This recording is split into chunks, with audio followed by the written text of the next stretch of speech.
మీరు ఇప్పుడు miss world పోటీలు కూడా పెట్టడానికి ప్రయత్నం చేస్తున్నారు. పోటీలు అదేనా? తెలుగులో నాకు వస్తలే పడది అధ్యక్ష. గతంలో ఫార్ములా ఈ కార్ రేస్ కూడా పెట్టాం అధ్యక్ష. ఫార్ములా ఈ కే రేస్ పెట్టాం. సరే, ప్రపంచం దృష్టి అంతా కూడా మనం ఆకర్షించగలిగినాం. చక్కగా నాకు కూడా మిత్రులు యూరోప్లో ఉన్నారు, యూఎస్లో ఉన్నారు, ఇతర దేశాల్లో ఉన్నారు, అందరూ కూడా ఆశ్చర్యపోయినారు. అరే, కార్ రేస్ కూడా పెడుతున్నారు హైదరాబాద్ నగర్లో, అంత నెక్స్ట్ లెవెల్ పోయిందని చెప్పేసి సంతోషపడ్డాం అధ్యక్ష. అధ్యక్ష, ముఖ్యమంత్రి గారు కూడా ఒక మాట చెప్పినారు, నాకు మంచిగా అనిపించింది. ఇట్లకెళ్ళి ఒలింపిక్స్ మన హైదరాబాద్లో పెట్టాలి 2032 అనుకుంటా. హైదరాబాద్లో ఇండియాలో పెట్టాలని లక్షల కోట్ల రూపాయలతో పెట్టాలని సంతోషం. అధ్యక్ష, ఫార్ములా ఈ కార్ రేస్లో 50 కోట్ల రూపాయలు ప్రభుత్వం నుంచి కంపెనీకి పోయినాయి.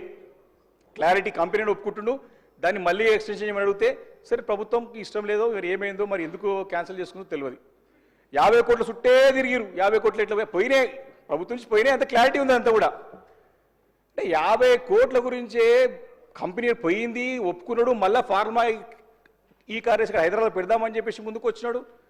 కానీ మనం దాన్ని ముందుకు పోలేదు. కానీ ఒలింపిక్స్ పెడతా అంటున్నాం లక్షల కోట్ల రూపాయలతో.